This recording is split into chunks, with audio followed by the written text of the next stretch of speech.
So yeah, Kim Hyung-tae actually went to the Nikke. He was there in the Nikke booth. There's an interview that was done to him, which I do appreciate, right? So I think the interview is gonna be important.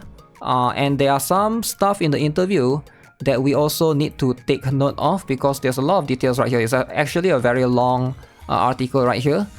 But I'm glad that somebody actually provided some sort of better translation right here on the Nikke mobile Reddit. Alright, big shout out to Mr. JS Seer. We'll continue Nikke service for another 20 years.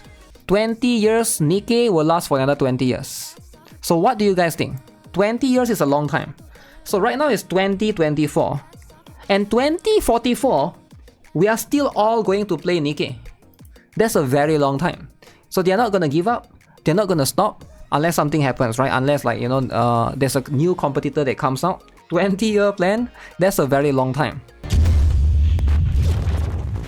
At Tokyo Game Show, Level Infinite's booth for Nikke, hereafter referred to Nikke, was swarming with crowds. They showcased a 10-pull physical gacha box boasting an overwhelming presence, capturing the attention of visitors. Yeah, everybody saw that, right? So during the TGS booth, they basically set this up. It's as though you are doing gacha in that particular scenario, right? It's like a physical. There were a lot of cosplayers that were hired to be there as well. This was one of the particular posts, but you guys can find under Nikke TGS, hashtag Nikke TGS. There's plenty of cosplayers that attended that particular one. So business day, when public day began on 28, Nikke's popularity was truly well deserved. Many commanders happily pressed the button to attend the 10-pull physical gacha and enjoyed themselves by taking certified photos at the photo zones. The reporter also briefly stopped at the Nikke booth due to some business nearby, and the crowd was so large that it was a relief to have visited the Nikke booth on the first day, the 26th. It was clearly felt that many people in both Korea and Japan love Nikke. At Tokyo Game Show, Shift Up's CEO Kim Hyung-tae and director Yoo Young-suk identified Nikke's strengths as fourfold: the charm of its characters, a deep story, high-quality graphics, and the fun of shooting gameplay. They also explain that the solid content density based not only on the love between the users and the game, but also between the users and the characters is another reason why it receives so much love. Do you guys agree? I feel like everyone agree, right? That Nikke is all about the characters. Regarding the future of Nikke, our goal is to build a solid foundation so that we can provide long-term service for the next 20 years and ask for how much interest and love for the upcoming second anniversary events. Okay, so here's some of the Q&A, right?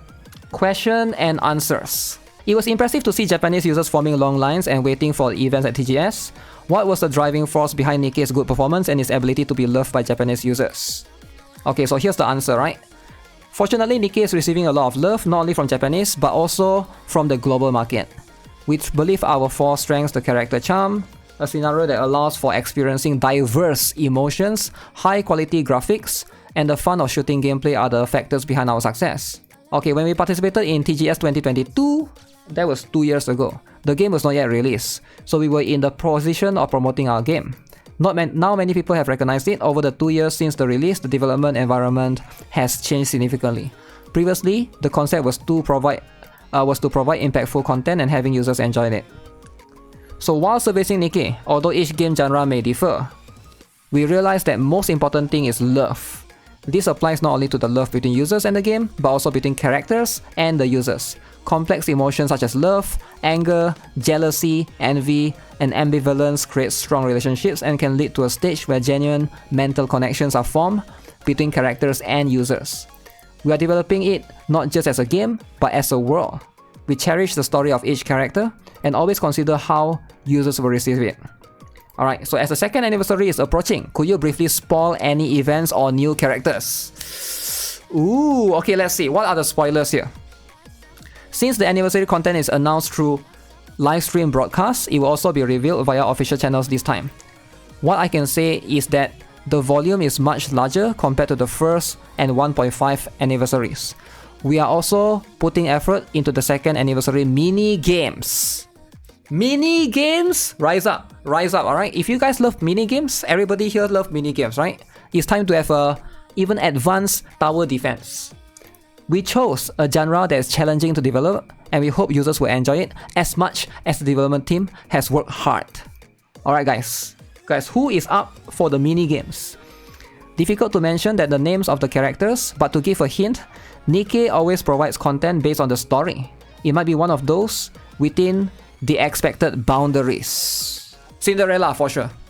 For sure is Cinderella. Okay, this is like, if you're following the main story, I think it's pretty much, that's a good hint, right? Okay, the next question. The performance of recently released collaborations and regular Nikke is very good. There's increasing performance standardization, but is there a response to power inflation? Power creep. Okay, let's talk about this. Power creep. Nikke's goal was to provide differentiated content compared to other games. There were aspects that were released in a relatively awkward and insufficient state.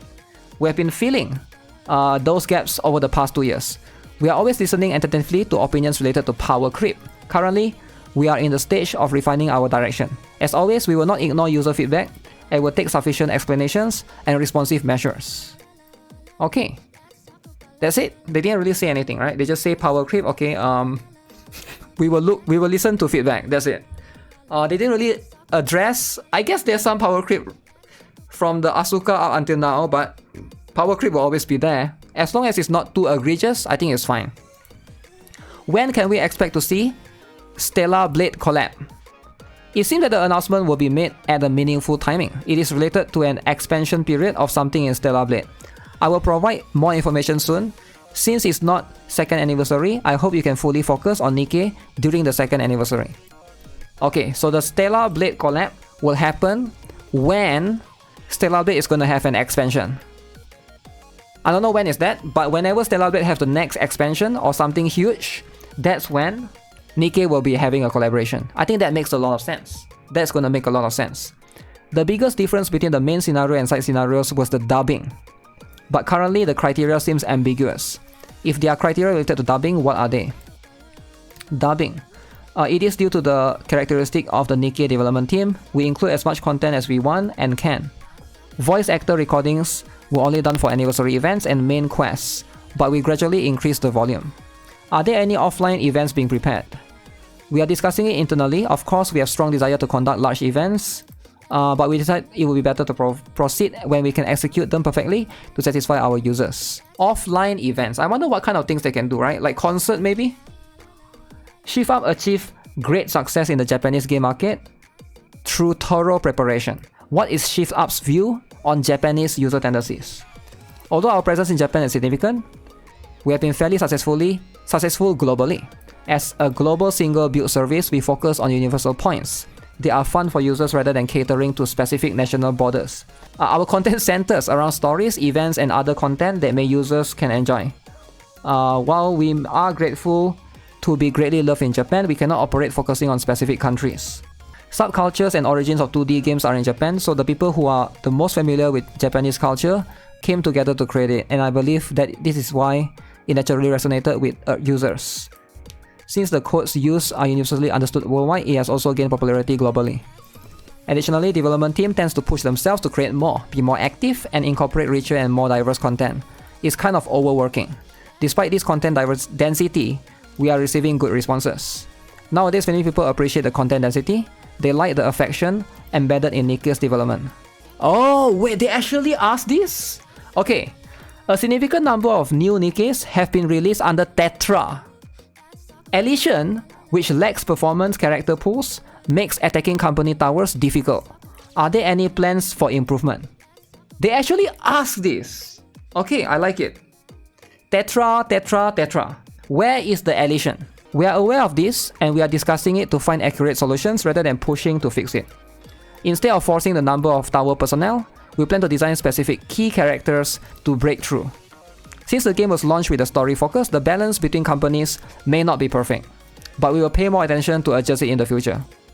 Okay, maybe ELYSION will shine in the future, alright guys? Wait for the day. One day. At TGS, we received many evaluations from Japanese game companies that the story is Nikke's biggest strength. How do you feel about that? We did not expect the importance of the scenario and narrative to increase to this extent. During the development process, we became increasingly captivated by the charm of our own story and scenarios, and the design not only focuses on aesthetics but also pays attention to fitting the narrative and settings. Besides design, we also pay attention to elements that can blend into story. We realized that it's not just about having beautiful drawings, and it was a valuable experience. Yeah, so story is important, I guess. What do you think about perception that the strength of Korean games is their story? The strength of Korean games is the story. Games with good stories are being released in various countries. Korean game storytelling does not tend to obscure or heavily region-specific. It has a global universality that anyone can easily accept. Of course, individual capabilities are important. Nikke relies heavily on its scenario writers. Korean gacha games have good story. Do you guys agree? Nikke, Limbus Company, Blue Archive, Epic, 7. Yeah, how did I forget the best game ever? Yes, that's true. So those games all have good story. True. Considering the recent quality of animations, it seems that the release of animations is imminent. Can we look forward to it? Is there plans to improve the initial animations? We have a desire to expand in various directions, but currently, we are in exploratory stage. We have no plans to remake the animations we created in the past simply because we felt the quality was lacking. They contain the emotions that were conveyed to users at the time, and remaking them would certainly result in a loss of those emotions. Preserving them is a decision for the user's benefit. While animations are important, if there's energy to be poured into the original source, multi-use, we would prefer to invest that into the game.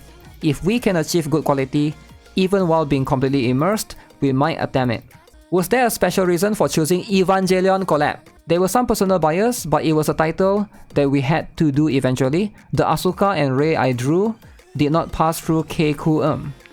I will try to personally show them to you somehow. So basically, he's trying to say that the Evangelion collab is something that they had to do eventually. And he even said here that the Asuka and Rei, he basically designed a sexier version of them, I assume.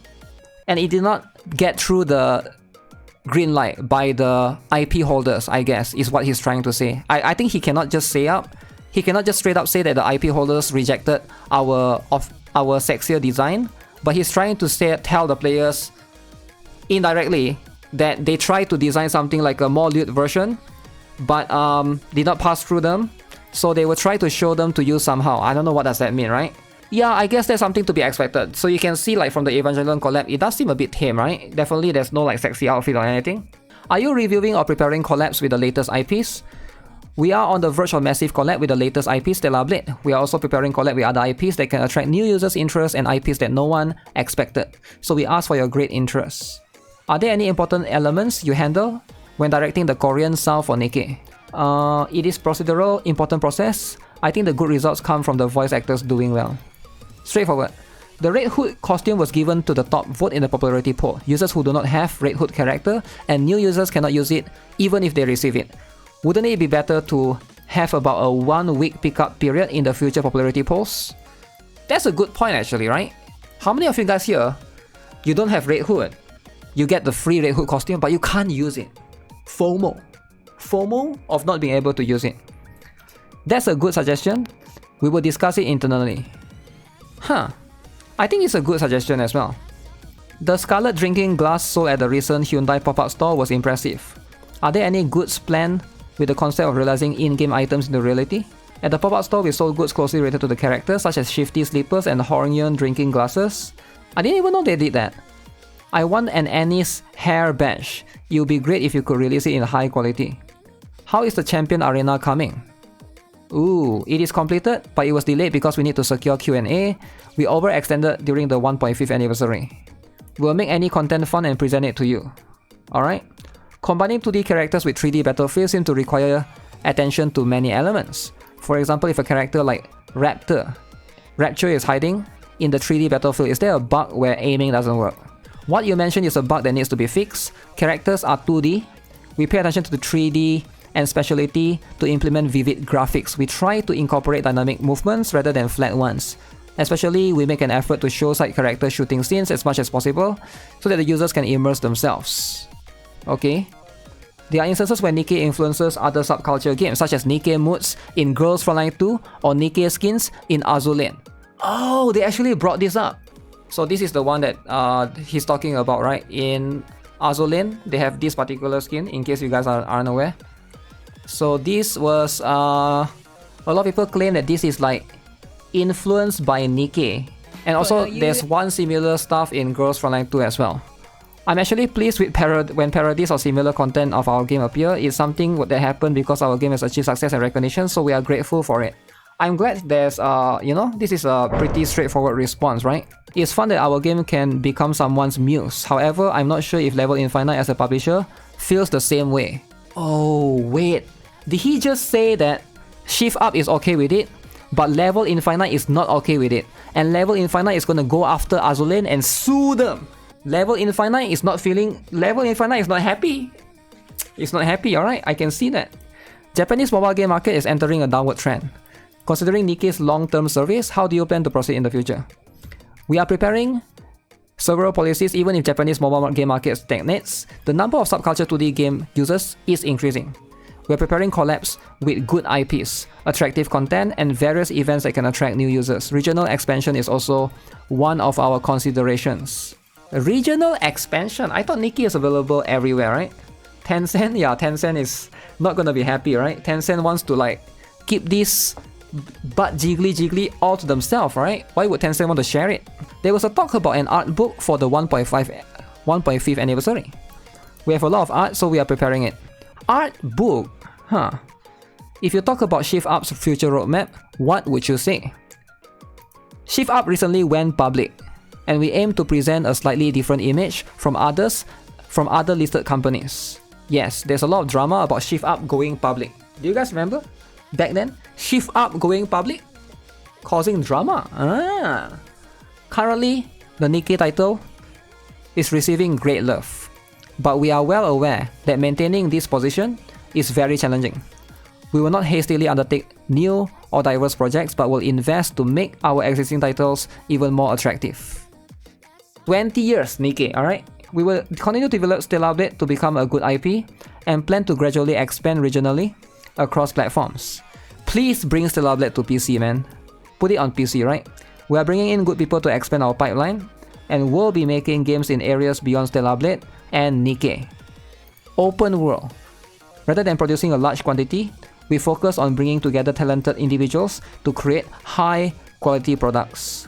Shift Up is a rare company in that its business divisions do not handle publishing. Since we cannot do publishing carelessly, we work together with Level Infinite, the best publisher. Damn! Level Infinite is the best publisher. Not Nexon, not Netmarble. Level Infinite. Do you guys agree? I agree, alright? We can all agree, right? The best publisher. No one is better than Level Infinite. We will show the extent of our development power moving forward. Okay, I agree. Regarding future Nikke services. Okay, Nikke is a game design around the main scenario. The main scenario holds high importance. We have to build up about 2 years worth of content and plan to maintain it with consistent value. Other content such as shooting and mini games will be developed in a flexible manner to pursue various fun while aligning with what the users want. More important than the immediate roadmap is user feedback and adaptability to situations. Since we are approaching 2nd anniversary, the ultimate goal is to make sure that the game loved for over 20 years, which is a duration I've worked in the game industry. I don't know yet exactly what to do, but I will try various things in alignment with the users. Strengthening the foundation so that Nikke can be serviced for 20 years is important, and it's also one of the company's key agendas. Please look forward to Nikke's 2nd anniversary events. It's also a very good time for a comeback. So Hyungtae has already 2 years worth of Nikke content sitting and ready for us in his pockets. He's aware of too many Tetra units. 2-year anniversary event is even bigger content than 1 year and 1.5. Raptures will most likely be ruling the world for another 20 years. This is a good translation of the interview. Big shout out to this guy for sure. That is a long one, right? Level Infinite Tower of Fantasy, yeah, same as well. But yeah, I'll link it to you guys, right? This is the, if you guys want to like glance through, share with other people, yeah, that's a very good read.